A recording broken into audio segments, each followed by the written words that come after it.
चुड़ैल के नींबू। वीरू उत्तर प्रदेश के गांव में रहने वाला एक आलसी इंसान था। कम पढ़ा लिखा होने के कारण उसके पास आमदनी का कोई अच्छा जरिया भी नहीं था, जिस वजह से उसके घर के हालात भी ठीक नहीं थे। वीरू एक दिन भरी दोपहरी को आंगन में अपने बचपन के दोस्त शंकर से बात कर रहा था।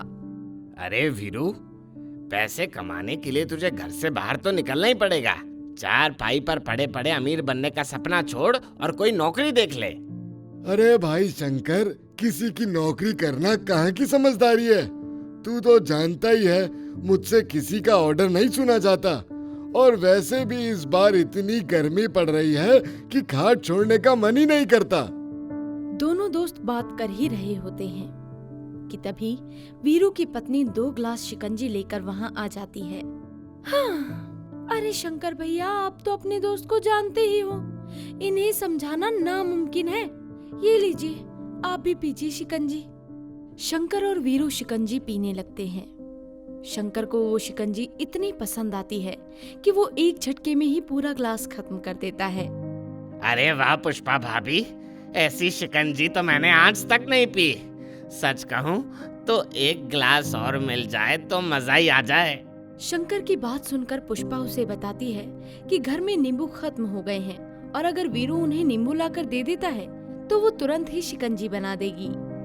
शंकर को ये बात जम जाती है, और पुष्पा के वहाँ से जाते ही शंकर वीरू को शिकंजी की रेहड़ी लगाने का सुझाव देता है। अरे भाई वीरू, पुष्पा भाभी की शिकंजी तो कमाल की है। मेरी बात मान और शिकंजी की रेहड़ी लगा ले। इस गर्मी के मौसम में माला माल हो जाएगा। बात तो ठीक है तेरी शंकर। शंकर की बात मानकर दोनों ही दोस्त शिकंजी बेचने का काम शुरू कर देते हैं, और दोनों दोस्त बाजार से नींबू लाने के लिए चले जाते हैं। बाजार में चारों तरफ ढूंढते ढूंढते उन्हें ये पता चलता है कि एक भी दुकान पर नींबू नहीं है। अरे भाई शंकर, ये तो कमाल की बात है। बाजार में एक भी दुकान पर नींबू नहीं है। अब हमारा धंधा कैसे शुरू होगा? तू घबरा मत, हम दूसरे गांव में चलते हैं, वहाँ नींबू जरूर मिल जाएंगे। दोनों दोस्त नींबू की खोज में दूसरे गांव की ओर निकल पड़ते हैं, और जंगल जैसा रास्ता पार करते समय उन्हें एक बड़ा ही हरा भरा नींबू का पेड़ दिखता है, जिस पर लटकते नींबू काफी बड़े और रसीले लग रहे थे। वीरू देख, हमारी किस्मत कितनी बढ़िया है। कहाँ हम नींबू ढूंढने जा रहे थे और यहाँ तो मुफ्त में इतने बड़े बड़े नींबू लटक रहे हैं। दोनों दोस्त जोर जोर से नींबू के पेड़ को हिलाने लगते हैं, और पेड़ पर सो रही चुड़ैल के हाथों से कुछ नींबू नीचे गिर जाते हैं। ये देखकर शंकर वीरू को और जोरों से पेड़ को हिलाने के लिए कहता है। वीरू शंकर की बात मानकर जोरों से पेड़ को हिलाने लगता है, जिसके कारण पेड़ पर उल्टी लटकी चुड़ैल गुस्से में कुछ नींबू उन पर मारने लगती है। अरे वाह, ये देख वीरू, हम पर तो नींबू की बारिश हो रही है। दोनों ही दोस्त उस चुड़ैल से बेखबर जमीन पर पड़े नींबुओं को ठेले में भरकर घर ले जाते हैं, और पुष्पा उनकी बहुत ही बेहतरीन शिकंजी बना देती है। जैसे ही गांव के दूसरे लोग उस शिकंजी को पीते हैं तो वो दीवाने हो जाते हैं, और उनकी बम्पर सेल होने लगती है। क्या बात है वीरू, पहले दिन ही 100% का फायदा। मैं कहता हूँ कल सुबह जल्दी चलते हैं नींबू तोड़ने। हाँ बिल्कुल, अब तो अपना धंधा निकल पड़ा है। मैं तो कहता हूँ कल एक नहीं 2-3 थैले नींबू भर के ले आते हैं।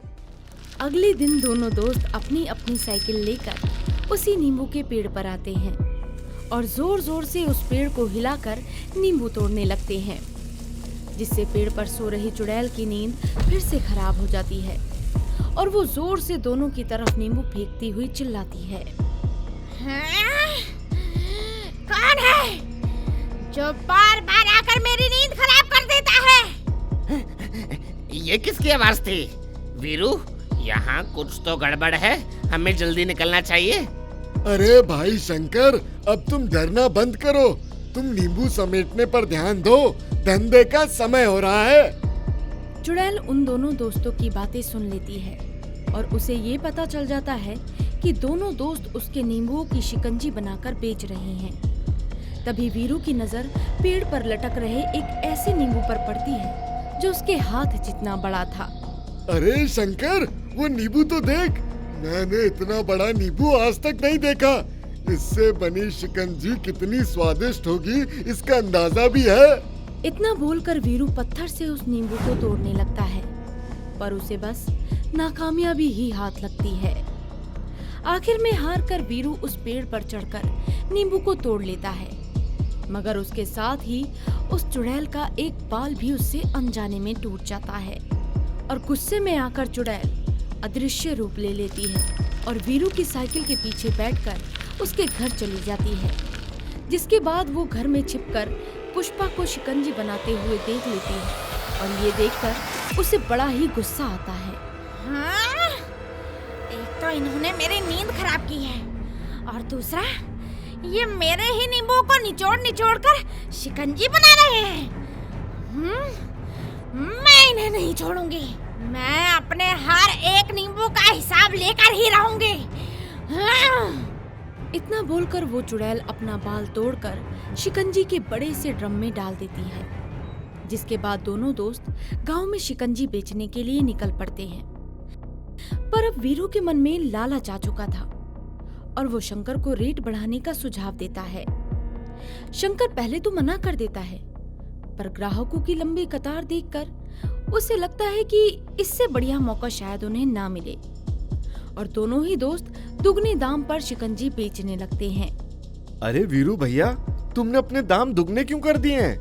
क्या करें भाई, कहीं भी नींबू मिल ही नहीं रहे हैं और जहाँ मिल रहे हैं उनके दाम तो जैसे आसमान छू रहे हैं।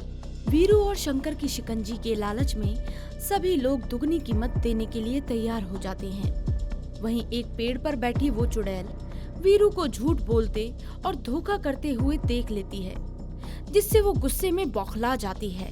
हाँ? झूठ, झूठ, एकदम झूठ। एक तो मेरे नींबुओं को चुराकर उसकी शिकंजी बना दी और अब इन गांव वालों को लूट रहा है। मैं इन्हें नहीं छोड़ूंगी। हाँ।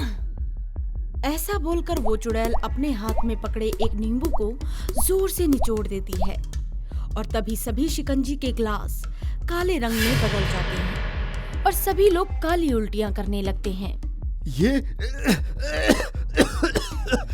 ये कैसी शिकंजी है? मुझे बचाओ! दोनों दोस्तों के दिमाग के जैसे परखच्चे ही उड़ जाते हैं और उनके आसपास जमा सभी लोग काली उल्टियां करते हुए जमीन पर गिरने लगते हैं। ये देखकर वीरू और शंकर घबराकर वहां से भागने ही वाले होते हैं कि तभी वो चुड़ैल पेड़ से उतरकर उनके सामने आ जाती है और दोनों दोस्तों को एक साथ उनके गले से पकड़कर उन्हें हवा में उठा लेती है। क्यों रे? एकदम मेरी मर्जी के बिना तूने मेरे नींबू चुराए, ऊपर से इन सबको बेवकूफ बनाकर दुगने दाम पर बेच रहे हो। हाँ? बताओ, बताओ, मैं तुम लोगों का क्या करूं? तुम्हारी शिकंजी बनाऊं या फिर नींबू पानी? हाँ? मुझे नहीं पता था कि ये नींबू तुम्हारे हैं, वरना हम इन्हें कभी भी नहीं तोड़ते। हाँ नींबू वाली चुड़ैल, हमसे गलती हो गई, तुम हमें माफ कर दो। माफ कर दूं? कैसे माफ कर दूं? अगर मैंने तुम्हें माफ कर दिया तो मेरे नींबुओं की कीमत कौन देगा? पहले ये बताओ कि तुम में से किसका जूस निकालूं? हैं? चुड़ैल अपने नुकीले नाखून दोनों की गर्दन में गाड़े ही जा रही थी, जिसे देखकर सभी गांव वाले डरकर वहां से भाग गए और दोनों की चीखें सुनकर पुष्पा वहां आ पहुंची। हाँ, हे भगवान, ये सब क्या हो रहा है? कृपया आप इन दोनों को छोड़ दीजिए, इनसे गलती हो गई, आप इन्हें जाने दीजिए। गलती तो हो चुकी है, अब उसे सुधारा कैसे जाए? पहले इन दोनों ने मेरी नींद खराब की और फिर मेरे रसीले नींबू चुराकर इन्होंने दुगने दाम पर बेच दिए। मुझे बड़ी प्यास लगी है और अब मैं अपनी प्यास इनके खून से मिटाऊंगी। ये बोलकर चुड़ैल अपनी लंबी सी जीभ से वीरू का मुंह चाटने लगती है और जैसे ही वो चुड़ैल अपने तीखे दांत उसकी गर्दन में गाड़ने वाली होती है, वैसे ही पुष्पा की नजर ठेले पर पड़े एक ग्लास पर जाती है, जिसमें उस चुड़ैल का बाल था। और उस चुड़ैल को रोकने का पुष्पा को सिर्फ एक ही रास्ता नजर आ रहा था। रुक जाइए, जिस शिकंजी से आपको इतनी परेशानी है, मेरे कहने पर एक बार उस शिकंजी को पीकर तो देखिए। वैसे भी बहुत गर्मी है, क्या पता आपको भी राहत मिल जाए। चुड़ैल उस शिकंजी को बहुत ही गौर से देखती है और पुष्पा के कहने पर वो एक झटके में ही उस शिकंजी को पी जाती है। दूसरे ही पल उसे काली उल्टियां होने लगती है और उसे एहसास होता है कि उसी का बाल उसके ग्लास में था। चुड़ैल चीखती हुई वहां से गायब हो जाती है और पुष्पा वीरू और शंकर को जल्दी से उस पेड़ की तरफ जाने को कहती है जहां से वो नींबू लाते थे। अच्छा, मेरी बात सुनो, ये नींबू के पेड़ पर रहने वाली चुड़ैल है और इसे खत्म करने का सिर्फ यही तरीका है कि उस पेड़ को ही काट दिया जाए। तीनों समय बर्बाद ना करते हुए साइकिल से उस पेड़ के पास पहुंच जाते हैं और अपनी कुल्हाड़ी से उस पेड़ को काटने लगते हैं। तभी वहां वो नींबू वाली चुड़ैल पहुंच जाती है और उस पेड़ को कटते हुए देख वो जोरों से चिल्लाने लगती है।